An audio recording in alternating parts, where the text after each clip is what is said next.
నమస్తే, welcome to spotlight.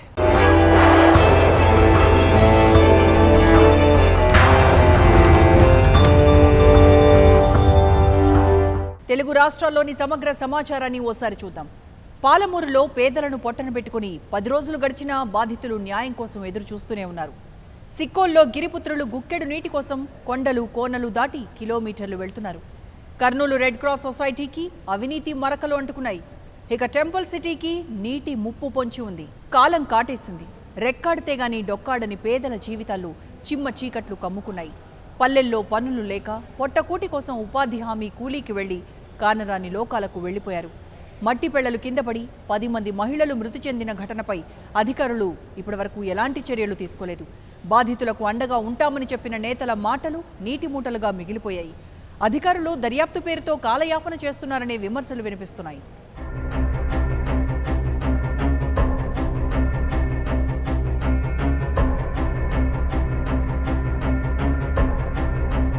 తెలంగాణలోని అత్యంత వెనుకబడిన జిల్లా మహబూబ్ నగర్. ఈ జిల్లా నుంచే వలసలు ఎక్కువగా ఉంటాయి. పొట్టకూటి కోసం 10 రోజుల క్రితం ఉపాధి హామీ పనులకు వెళ్లిన మహిళల జీవితాలు మట్టిలో కలిసిపోయాయి.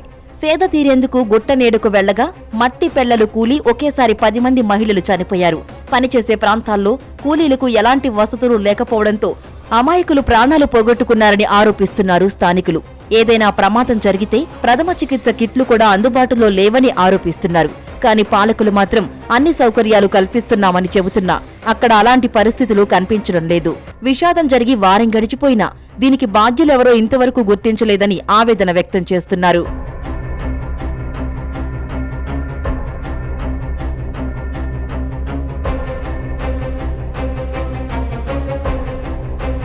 పాలమూరు జిల్లాలోని ప్రతి గ్రామంలో దాదాపు 100 మందికి పైగా ఉపాధి హామీ కూలీ పనులు చేస్తూ జీవనం సాగిస్తుంటారు.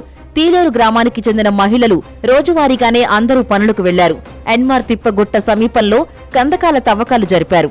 ఎండాకాలం కావడంతో ఉదయం 11 గంటల్లోపే పనులు ముగించుకున్నారు. ఇంటికి వెళ్లే సమయంలో అటెండెన్స్ వేయించుకుని వెళ్దామని నిర్ణయించుకున్నారు.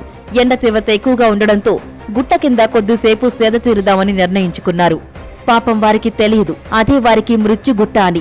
మొత్తం 12 మంది మట్టి దిబ్బల కింద కూర్చున్నారు. 2 మహిళలు మాత్రం కొంత దూరంగా ఉన్నారు. సడన్ గా ఒక్కసారిగా మట్టి పెళ్లలు కింద కూర్చున్న వారిని కప్పేశాయి. క్షణాల వ్యవధిలో 10 మంది ప్రాణాలు గాల్లో కలిసిపోయాయి. ఏం జరిగిందో తెలుసుకునేలోపు జరగరాని నష్టం జరిగింది. ఈ ఘటనలో 2 మహిళలకు స్వల్ప గాయాలయ్యాయి.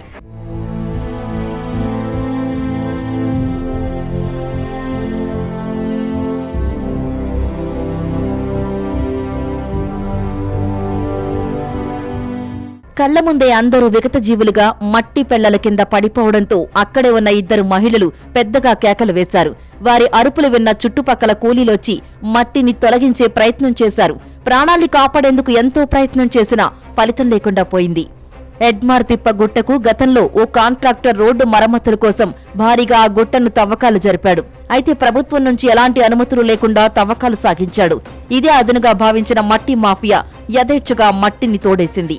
గుట్టను ఓ సొరంగం మాదిరిగా తవ్వకాలు చేయడంతో ఎండ తీవ్రత తట్టుకోలేని ఉపాధి హామీ కూలీలు దాని కిందకు వెళ్లిన సమయంలో మట్టి పెళ్లలు విరిగిపడ్డాయి. ఈ ఘటనకు కారకులైన వారిపై అధికారులు ఎలాంటి చర్యలు తీసుకోలేదనే విమర్శలు వినిపిస్తున్నాయి. ఇప్పుడు మేము కూలి చేస్తున్నాం కానీ 4 నెలల పైసలు బ్యాంకులో పైసలే పడతలే. మళ్ళీ మేము ఎట్లా చేస్తాము? ఏం తినొద్దు మేము ఇడికి రావాలంటే ఇంకా తిని పొట్ట కావాలి కదా. చేస్తే మీ బ్యాంకులో పెడితే మీ పైసలు ఇవాళ వస్తాయి రేపు వస్తామని అంటున్నారు. మళ్ళీ మేము ఎట్లా చేస్తాం? బ్యాంకులో పైసలు పడాలి కదా. పైసలు పడితేనే కదా. మాకు మేము కష్టం చేస్తున్నాం. ఈడ మంచిదా తెలియదు చెడ్డదా తెలియదు. మాకు ఇన్సూరెన్స్ చేయాలి. మేము కష్టం చేయడానికి వస్తున్నాం, బతుకమని వస్తున్నాం. కానీ ఏమన్నా అయితే దాన్ని తెలుస్తుంది మాకు తెలియదు కదా. దాని గురించి మాకు ఏమైనా ఇన్సూరెన్స్ చేయాలి. మేము కూలి చేసుకొని బతికేటోళ్ళం, మేము కష్టం చేసుకొని బతికేటోళ్ళం, మేము బీదోళ్ళం. మేము పొద్దున్న చేస్తే కష్టం చేసుకుంటాం, కష్టం అనిపోతాం, పని చేయడానికి పోతాం. గ్రామీణ ఉపాధి హామీ పథకంలో పనిచేస్తున్న కూలీల ప్రాణాలకు ఎలాంటి భద్రత లేదు. పనిచేస్తున్న ప్రాంతంలో కూలీలకు కనీస రక్షణ చర్యలు చేపట్టడం లేదని స్థానిక కూలీలు ఆవేదన వ్యక్తం చేస్తున్నారు. ఎండ వేడిమి నుంచి రక్షణ కల్పించేందుకు గుడారాలు ఏర్పాటు చేయడంతో అధికారులు నిర్లక్ష్యం వహిస్తున్నారని ఆరోపిస్తున్నారు కూలీలు. అయిపోవు, పని చేసిన పైసలు కూడా చేతికి వస్తలేవు. పొద్దుట స్నానం నసుకులా పోతే పాములేమో పసుకేమో అంతా మంచి చెడ్డది అంతా ఇది అవుతున్నాం. మాది మా వెళ్ళక మేము పని చేసుకోరా అని మేము పని నసుకులు వెళ్ళిపోతున్నాం. తేళ్ళు ఉంటాయి, పాములు ఉంటాయి, అన్నీ ఉంటాయి. దాంట్లో ఏది ఉన్నది మాకు తెలియదు. తోగుతాం, సలికెళ్ళేస్తాం, గడపరేస్తాం, కాళ్ళ కాడ ముట్టుకో తెలియదు, ఏడాది ఖర్చుని తెలియదు. మాకు మంచిగా కూలు చేయాలి. మాకు ఎండాకాలం నెల కన్నా రావాలి, మా పరిస్థితి చూస్తేనే రావాలి. ఒక 2 నెలలు పూర అక్కడనే పోతే మేము చేసిన కష్టం మాకు చేతికి వస్తలేవు. 100 రూపాయలు కూడా పడతాయి, 70 రూపాయలు పడతాయి. మేము ఎట్లా బతకాలి? ఈ కుళ్ళతోనే మాకు సరిపోయినాయి. ఇన్సూరెన్స్ చేయాలి, కూళ్ళు 300 చేయాలి. ఎండాకాలం తిన్నాము, 5 ఏళ్ళ పాన ఏడ ఉన్నాయి, ఏడ నీళ్ళు లేవు, చెట్లు అని ఎండిపోతున్నాయి. ఇంకా మెక్కము లేవు, గట్టుల మెక్కములు గుడ్డేళ్ళు అన్నీ ఉన్నాయి. బెదురుకొని ఎట్లా తిరుగుతున్నాం అట్లా చేస్తున్నాం. ఇంకా మంచిగా మాకు అన్ని ఇన్సూరెన్స్ చేయాలనైనా ఇంకా అదో పరిస్థితి మంచిగా చేసుకున్నాలి. 300 అయితే కూలి చేయాలి. ఎండల పసానా పని ఉంది. 300 ఈ నెలలకైతే పైసలు రావాలి. 2 దినాలేమో 200 దినం పెంచాలి. కూళ్ళు పడాయి మాకు. పొద్దుట స్నానం చేస్తాం మేము, ఎండల నసుకులు వెళ్ళి మేము బతుకుతామని చేస్తాం. ఉపాధి హామీ పనులకు వెళ్లే వారికి ఎలాంటి భద్రత లేకుండా పోయిందని వాపోతున్నారు స్థానికులు. ఉమ్మడి జిల్లా వ్యాప్తంగా 14,34,169 మంది కూలీలుండగా వారిలో 6,77,318 మందికి జాబ్ కార్డులున్నాయి. అందులో ప్రస్తుతం 64,338 మంది కూలీలు ఉపాధి హామీ పనులు చేస్తున్నారు. దీంతో ఉపాధి హామీ పనులపై జీవనం కొనసాగిస్తున్న కూలీలకు ఈ విషాద ఘటనతో తీలేరంతా కన్నీరు మున్నీరైంది. మధ్యలో తగ్గిరు, ఎందుకంటే కూలీలకు 205 రూపాయలు సరిపోతలేవు. మినిమం కూలీ 300 చేయాలి. 300 చేస్తే తప్ప మంది వచ్చేటట్లేరు. రాను ఇప్పుడు ఎండాకాలం చాలా కాబట్టి మాకు టెంట్లు అవన్నీ అవకాశం ఇచ్చారు. ఇప్పుడు ఫస్ట్ ఎయిడ్ బాక్సులు తక్కువనాయి, అయిపోయినాయి. 2 ఏళ్ళ కింద ఇచ్చారు, అయిపోయినాయి. ఇంకొకటి లేబర్కి ముఖ్యంగా మొన్న జరిగిన సంఘటన వల్ల పని మీద ఏమన్నా లేబర్ చనిపోతే వాళ్ళకు ఇప్పుడు మన రైతు బీమా అని ఎట్లా ఇస్తున్నారో ఇన్సూరెన్స్ అట్లా కూలీలకు కూడా ఇవ్వాలని కోరుకుంటున్నాము. ఇంకొకటి ఇట్లా మంది తక్కువ రావడము, కూలీలు సరిపోను దినసరి కూలీలు రావడం లేదు కాబట్టి మంది తక్కువ అవుతున్నారు. అట్లా మంది తక్కువ అయితే మాకు మ్యాండేజ్ అని సంవత్సరానికి 7,000 మ్యాండేజ్ చేయలే. ఒకవేళ ఆ మ్యాండేజ్ కన్నా చేయకపోతే ఫీల్డ్ అసిస్టెంట్ తీసేసే అవకాశం కూడా చాలా ఉంది కాబట్టి పని దినాలు పెంచాలి. దాంతోపాటు కొంచెం దినసరి కూలీ 300 సగటు కూలీ చేయాలని కోరుకుంటున్నాము. ఇంకోటి ముఖ్యంగా కూలీలకు ఈ పని ప్రదేశంలో ఏమన్నా చనిపోతే కూడా ఇప్పుడు రైతు బీమా అని 5 లక్షలు ఎట్లా ఇస్తున్నారో అట్లా వాళ్ళకు ఒక గుర్తింపు ఇన్సూరెన్స్ ఇవ్వాలని. తీలేరు గ్రామంలో ఏ వాడలో చూసినా విషాద ఛాయలు అలుముకున్నాయి. ఎవరిని కదిలించినా కన్నీటి గాథలే వినిపిస్తున్నాయి. ఈ ఘటన తెలియగానే రాజకీయ నేతలందరూ తీలేరు గ్రామంకు వెళ్లి బాధితుల కుటుంబాల్ని పరామర్శించి అన్ని విధాలుగా ఆదుకుంటామని హామీ ఇచ్చారు.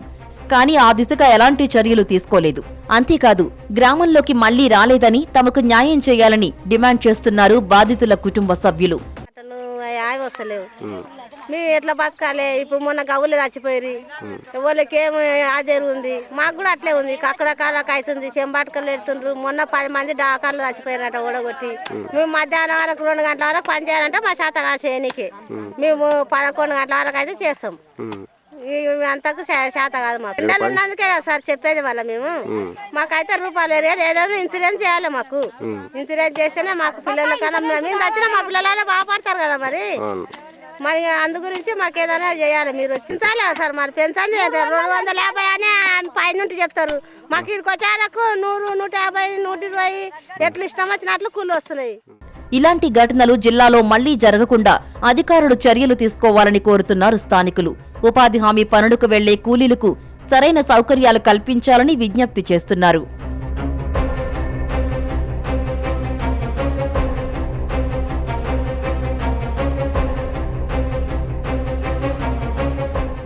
గిరిపుత్రులు గుక్కెడు నీటి కోసం కిలోమీటర్లు ప్రయాణిస్తున్నారు. చిన్న పెద్ద అనే తేడా లేదు. తండాలు మొత్తం కదిలిపోతున్నాయి. కొండలు కోనలు దాటి నీటి జాడ కోసం గంటల కొద్దీ అన్వేషిస్తున్నారు. అయినా మంచినీరు దొరక్క పడరాని కష్టాలు పడుతున్నారు. సిక్కోల్లోని గిరిజనులు వేసవి వచ్చిందంటే దాహం దాహం అంటూ అల్లాడిపోవాల్సిందే.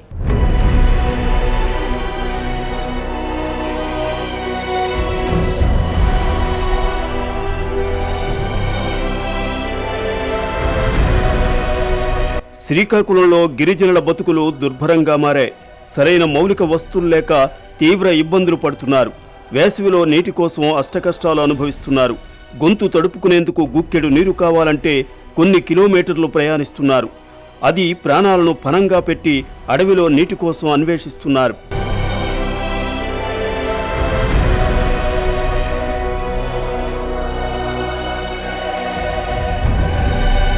ఎండాకాలం కావడంతో సెలయేర్లు ఎండిపోయాయి, బోర్లు బోసిపోయాయి. మంచినీటి సరఫరా సౌకర్యం లేకపోవడంతో కొండలపై నుంచి వచ్చే నీటిపైనే ఆధారపడుతున్నారు గిరిజనులు. ఎన్నికల సమయంలో పాలకులు అది చేస్తాం ఇది చేస్తామని చెప్పడమే కానీ ఒక్కరు కూడా నీటి సమస్యపై దృష్టి సారించడం లేదని ఆవేదన వ్యక్తం చేస్తున్నారు గిరిజనులు. ఇక్కడ ఏటా తాగునీటి సమస్య నిత్యకృత్యంగా మారిపోయిందని వాపోతున్నారు. ఎంతో వ్యయ ప్రయాసలకు ఓర్చి తాగునీటిని తెచ్చుకుంటున్నామని చెబుతున్నారు. ఎండకు కాళ్లు కాలిపోతున్నా ప్రాణాలను నిలుపుకునేందుకు నీటి కోసం పోరాటం చేయాల్సిందేనని చెబుతున్నారు. 5 ఏళ్లకోసారి నేతలు వస్తున్నారు, పోతున్నారు. కానీ గిరిజనుల సమస్యలను తీర్చడంలో ఒక్కరూ ముందుకు రావడం లేదు. దీంతో వారి తలరాతలు మారడం లేదు. ఓట్ల కోసమే మేము కనిపిస్తామా?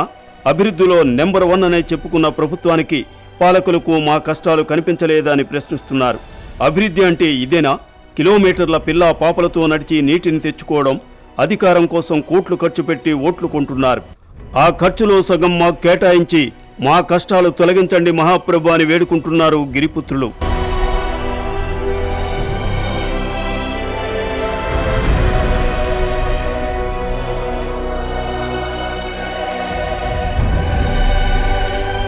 స్వాతంత్ర్యం వచ్చి 70 ఏళ్లు దాటినా ఏజెన్సీ ప్రాంతాల్లో అభివృద్ధి ఎక్కడ వేసిన గొంగళి అక్కడే అన్న చందంగా మారింది.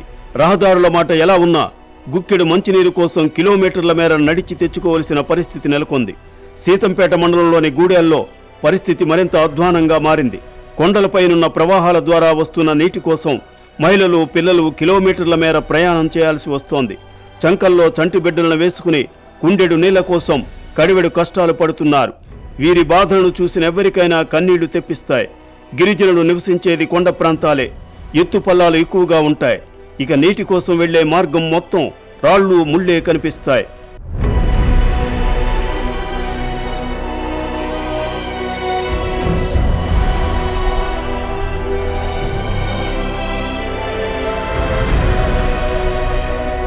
ఏజెన్సీ ప్రాంతంలో ఏనుగుల సంచారం అధికంగా ఉంటుంది.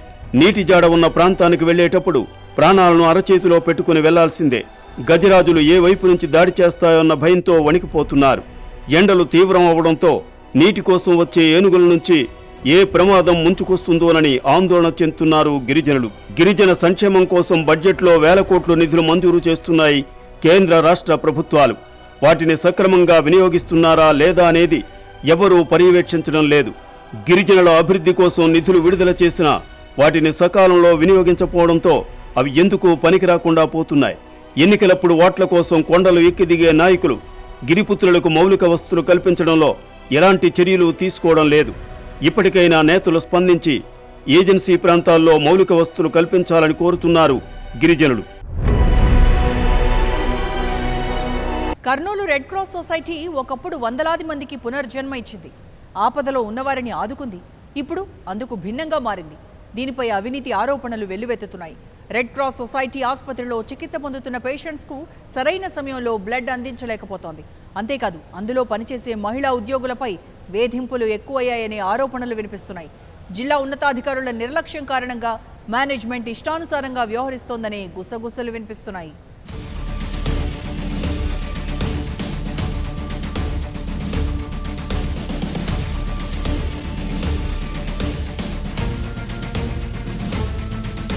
కర్నూలు జిల్లాలో అత్యవసరంగా ఎవరికైనా రక్తం కావాలంటే టక్కున గుర్తొచ్చేది రెడ్ క్రాస్ సొసైటీ.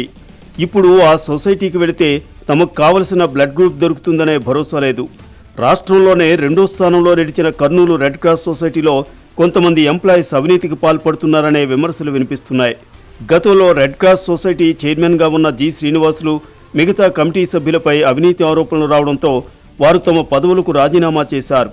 అయితే అప్పటి జేసీ ప్రసన్న వెంకటేష్ ఇన్ఛార్జి బాధ్యతలు మాజీ సైనికాధికారి సయ్యద్కు అప్పచెప్పారు.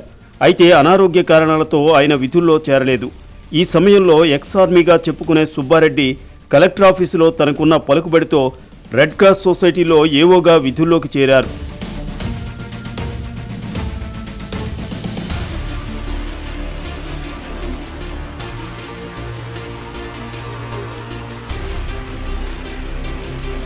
రెడ్ క్రాస్లో అవినీతి ఆరోపణలు రావడంతో స్పెషల్ ఆఫీసర్గా వికలాంగుల శాఖ ఏడీగా ఉన్న భాస్కర్ రెడ్డిని జిల్లా కలెక్టర్ నియమించారు.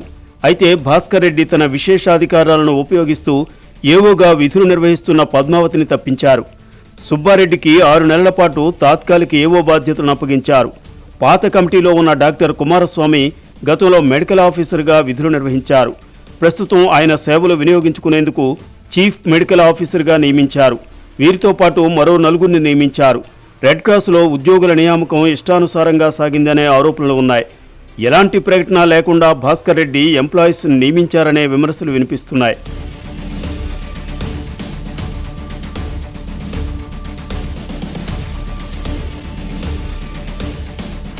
ప్రస్తుతం ఏవోగా విధులు నిర్వహిస్తున్న సుబ్బారెడ్డికి సంబంధించిన పదవీకాలం ముగిసింది. కానీ ఆయన మాత్రం రెడ్ క్రాస్లో ఉన్నత పదవిలో కొనసాగుతూనే ఉన్నారు. ఏవో మెడికల్ ఆఫీసర్ తమను వేధిస్తున్నారని మహిళా ఉద్యోగులు వాపోతున్నారు.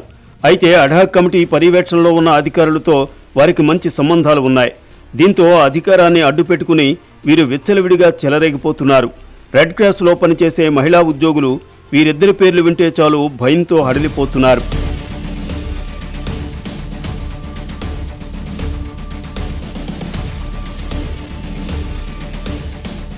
మహిళా ఉద్యోగుల రూంలో సీసీ కెమెరాలు అమర్చి సుబ్బారెడ్డి తన సెల్ ఫోన్లో పర్యవేక్షించడంతో మరో వివాదం రాజుకుంది. అయితే అసలు ఏవోగా సుబ్బారెడ్డికి ఉన్న అర్హత ఏమిటని మెడికల్ ఆఫీసర్గా ఉన్న కుమారస్వామిని చీఫ్ మెడికల్ ఆఫీసర్గా నియమించడంపై పలు అనుమానాలు వ్యక్తమవుతున్నాయి. సీనియర్ పెథాలజిస్టుగా ఉన్న ముంతాజును కాదని గతంలో అవినీతి ఆరోపణలు ఎదుర్కొన్న డాక్టర్ కుమారస్వామిని చీఫ్ మెడికల్ ఆఫీసర్గా నియమించడంలో ఆంతర్యమేమిటని నిలదీస్తున్నారు. గత 6 నెలల్లో రెడ్ క్రాస్లో ఎన్నడూ లేని విధంగా బ్లడ్ బాక్స్ కొరత ఏర్పడింది. అంతేకాదు వీరిద్దరి హయాంలోనే ఐ బ్యాంక్ మూతపడింది.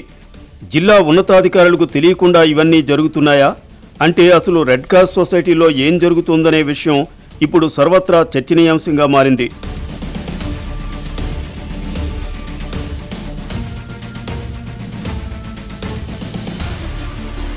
అయితే తాము ఎలాంటి వేధింపులకు గురి చేయడం లేదని, కావాలనే తమపై ఆరోపణలు చేస్తున్నారని ఏవో సుబ్బారెడ్డి అంటున్నారు.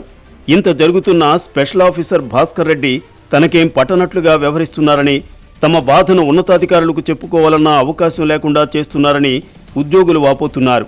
రెడ్ క్రాస్ సొసైటీలో ఇప్పటివరకు కొత్త కమిటీ నియామకం కాలేదు. సొసైటీలో మెంబర్షిప్లకు సంబంధించి ఇప్పటివరకు ఎలాంటి చర్యలు తీసుకోలేదు. ఒకవేళ ఎన్నికలు జరిగితే పాత కమిటీలో ఉన్న సభ్యులు తిరిగి రెడ్ క్రాస్ సొసైటీపై తమ పెత్తనం చెలాయించే అవకాశం ఉంది. నేను ఉన్న రూమ్లో మొత్తం అన్నీ తీసేసినారు సార్. టేబుల్, చైరు, అలమార, ఆల్ ఫైల్స్ అన్నీ తీసి బయటికి పడేసినారు. సార్ ఎందుకు ఇట్లా చేస్తున్నారు, ఏమైంది అంటే కలెక్టర్ సార్ ఆర్డర్ అని చెప్పేసి అంటున్నారు. అసలు ఏం జరుగుతుందో నాకు అర్థం కావడం లేదు. ఇప్పుడు ప్రజెంట్ బయట వైట్ బోర్డు ఉంది, దాని మీద ఎట్లా ఉందంటే అంతా మెన్షన్ చేపించినారు. అంటే మా దగ్గర బ్లడ్ బ్యాంకులో ఏమేమి స్టాక్ ఉందో దాని మీద చూపించాలి. జనవరి మంత్ నుంచి ఇప్పుడు చూడండి ఆ బోర్డు బయట నిల్లుగా ఉంది. యాక్చువల్గా ఇది head office rule, drug inspector, DLO office వాళ్ళు కూడా మెన్షన్ చేసి పెట్టమన్నారు, అది పెట్టలేదు. ఈ సమ్మర్లో ఈ 16 ఇయర్స్లో ఎప్పుడు కూడా ఇంత కఠిన దగ్గర కూడా బ్యాగ్స్ ఎవరికి వితౌట్ రిప్లేస్మెంట్ అని చెప్పి దాదాపు బ్యాగ్స్ కూడా ఎక్స్పైరీ కావడానికి దగ్గరికి వచ్చినాయి. B positive, O positive. ఏమంటే మేము ప్రతిదీ జనాల్లో పోతామని చెప్పేసి మమ్మల్ని చాలా అంటూ ఉన్నారు.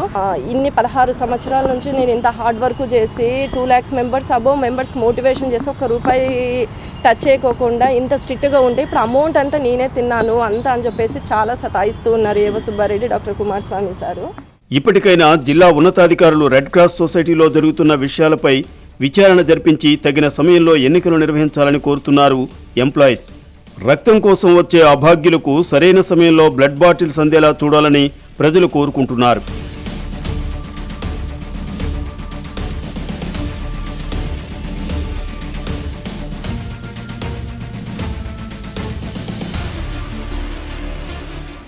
టెంపుల్ సిటీకి నీటి ముప్పు పొంచి ఉంది. ఈ ఏడాది వేసవిని జయించడం కష్టంగా మారింది. భూగర్భ జలాలు అడుగంటిపోవడంతో నీటి కష్టాలు స్టార్ట్ అయ్యాయి. తిరుపతికి నీటి సరఫరా వనరులైన కళ్యాణి డ్యాం, కైలాసగిరి రిజర్వాయర్లో నీటి నిల్వలు అడుగంటిపోవడంతో నీటి ఎద్దడి ఏర్పడింది. నీటి సరఫరాపై తీవ్రంగా కసరత్తు చేస్తున్నారు అధికారులు.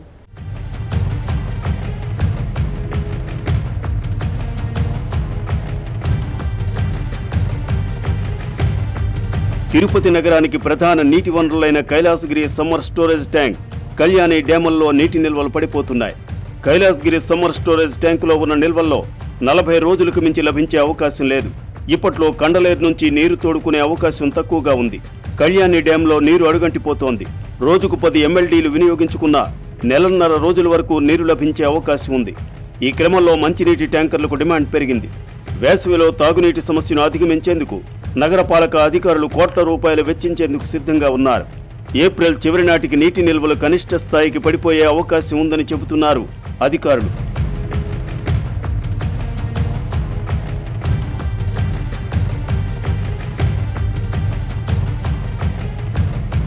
ఆధ్యాత్మిక క్షేత్రం కావడంతో తిరుపతికి నిత్యం 1,00,000 మంది వరకు యాత్రికులు స్థానికేతరులు వస్తుంటారు.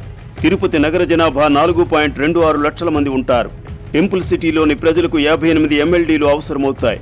పర్యాటకుల అవసరాల కోసం 7 MLDలు, నగర అవసరాలకు 65 MLDలు నీటి సరఫరా అవుతోంది. కళ్యాణి డ్యాం నుంచి వచ్చే నీరు 10 MLDలు, తెలుగుగంగ నుంచి వచ్చే నీరు 60 MLD నీరు సరఫరా చేస్తుంటారు. మున్సిపల్ శాఖ నీటి ట్యాంకర్లు 17 వరకు ఉన్నాయి.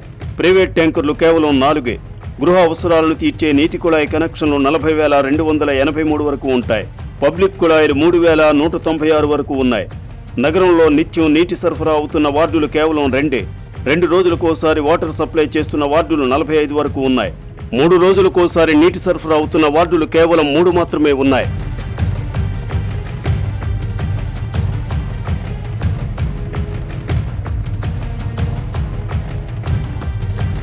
తిరుపతి నగరానికి పొంచి ఉన్న తాగునీటి సమస్యకు శాశ్వత పరిష్కారం కనుగొనేందుకు అధికారులు తీవ్రంగా కృషి చేస్తున్నారు.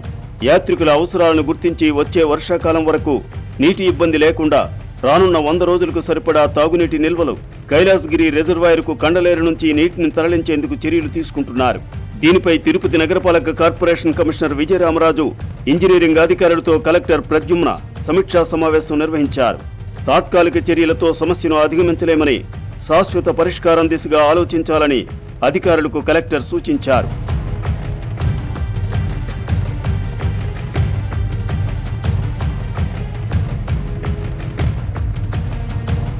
ప్రస్తుతం కైలాసగిరిలో 24 రోజులకు సరిపడా నీటి నిల్వలు ఉన్నాయి. కండలేరు నుంచి తెలుగుగంగ నీటి పంపింగ్ చేసే చర్యలు చేపట్టారు. తెలుగుగంగ నీటితో పాటు 18 MLDల సామర్థ్యం గల కళ్యాణి డ్యాం నీటిని బోరుబావుల నుంచి వినియోగించనున్నారు. కండలేరు నుంచి కైలాసగిరి రిజర్వాయర్కు నీటి పంపింగ్కు అవసరమైన 13.03 కోట్ల నిధుల మంజూరు అంశాన్ని ఎన్నికల కమిషన్ స్క్రీనింగ్ కమిటీకి ప్రతిపాదించారు.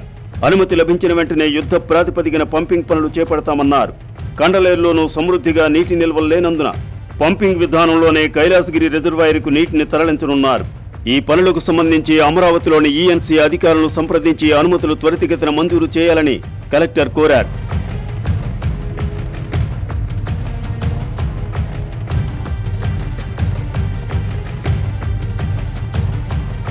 నెల్లూరు జిల్లాలోని కండలేరు జలాశయంలోనూ నీటి నిల్వలు అడుగంటాయి. ఎగువ శ్రీశైలం జలాశయంలో నీటి నిల్వ తగ్గిపోవడంతో ఇక్కడకు నీటి సరఫరా బంద్ అయింది. ప్రస్తుతం 1.3 TMCల నీరు మాత్రమే ఉన్నట్లు సమాచారం. ఈ నీటిని వదిలితే సుమారు 3 నెలల పాటు తిరుపతికి ఇబ్బంది ఉండకపోవచ్చని అంచనా వేస్తున్నారు. నగరానికి నిత్యం 61 MLDల నీరు అవసరం కాగా ప్రస్తుతం కైలాసకోన, కళ్యాణి డాం, స్థానిక బోరుబావులపైనే ప్రధానంగా ఆధారపడి నీటి సరఫరా చేస్తున్నారు. కండలేరు నుంచి 1 TMC నీటిని విడుదల చేసినా సుమారు 0.3 TMCలు మాత్రమే వాడుకునేందుకు ఆస్కారం ఉంటుందని జలవనరుల శాఖ అధికారులు చెబుతున్నారు. నిన్న జరిగిన రివ్యూస్లో కూడా మేము కైలాస్ సాగర్ రీఫిల్లింగ్కి కండలేరు నుంచి పంపింగ్కి ఏర్పాట్లు చేసుకోమని చెప్పాం. ఈరోజు 11ంటికి ఎస్సీ నెల్లూరు కూడా రావడం జరుగుతుంది. వాళ్ళు కూడా పంపింగ్ని వచ్చే వారంలో పంప్ చేసి మనకి కంటిన్యూస్గా వాటర్ సప్లై ఇవ్వడానికి చేసుకుంటున్నాం. ఒకసారి ఆ పంపింగ్ కనుక స్టార్ట్ అయిపోతే మనకి సమ్మర్ వరకు తెలుగుగంగ నుంచి వచ్చే వాటర్లో ఎటువంటి ఇబ్బంది లేకుండా ఉంటుంది. ఈ ఏర్పాట్లు ఎంత చేసినా కానీ ప్రజలందరూ కూడా సమ్మర్ సీజన్లో కొంచెం అప్రమత్తంగా ఉండి ఎటువంటి గ్యాప్ లేకుండా చేసుకోవాల్సిన కోరుకుంటున్నాం. దీంతో పాటు ఇప్పుడు తిరుపతికి మనకి ఎండాకాలం వచ్చింది. ఇప్పుడు వాటర్ సంబంధించి వరకు కొంచెం సప్లై డిమాండ్ గ్యాప్స్ ఉన్నాయి కాబట్టి కళ్యాణి డ్యాము, కైలాస్ సాగర్ని ఎలా రీఫిల్ చేయాలని దాంట్లో ఆలోచిస్తూ కూడా కళ్యాణి డ్యామ్కి సంబంధించి వరకు ఒక 4 to 5 MLD వరకు బోర్స్ ద్వారా రీప్లెనిష్ చేయడానికి ఆల్రెడీ 10 to 15 బోర్స్ డిగ్ చేయడం జరిగింది.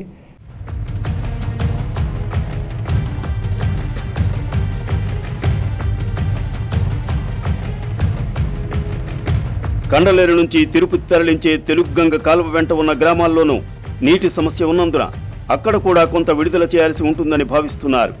ఎక్కువ శాతం నీరు వేసవి ఎండలకు ఆవిరవుతోందని అన్నింటినీ పరిగణనలోకి తీసుకుంటే నగరానికి చేరింది 0.3 టీఎంసీలేనని చెబుతున్నారు. చిత్తూరు జిల్లా వాతావరణం దృష్ట్యా జూన్, జూలై, ఆగస్టు మాసాల్లో వర్షాలు తక్కువగా కురుస్తాయి. ఈశాన్య రుతుపవనాల ప్రభావంతో సెప్టెంబర్ నుంచి వర్షాలు పడతాయి. ఆలోగా కృష్ణా పరివాహక ప్రాంతంలో వర్షాలు కురిసిన శ్రీశైలంలోకి పెద్ద ఎత్తున నీరు చేరి తిరిగి కండలేరుకు వదిలేందుకు సమయం పడుతుంది. ఈ నేపథ్యంలో నీటిని పొదుపుగా వాడుకోవడమే మేలని నిపుణులు హెచ్చరిస్తున్నారు.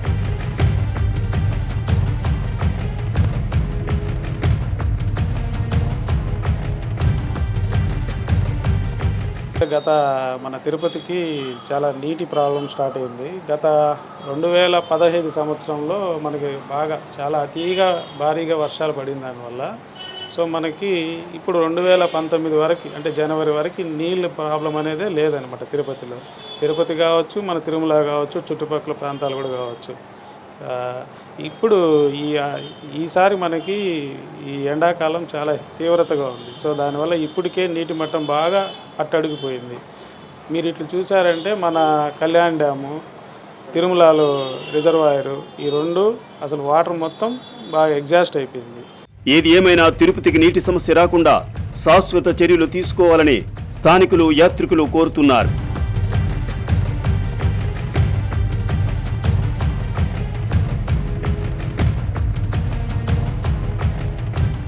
ఇది ఇవాల్టి స్పాట్లైట్. మరిన్ని అప్డేట్స్తో మళ్ళీ కలుద్దాం.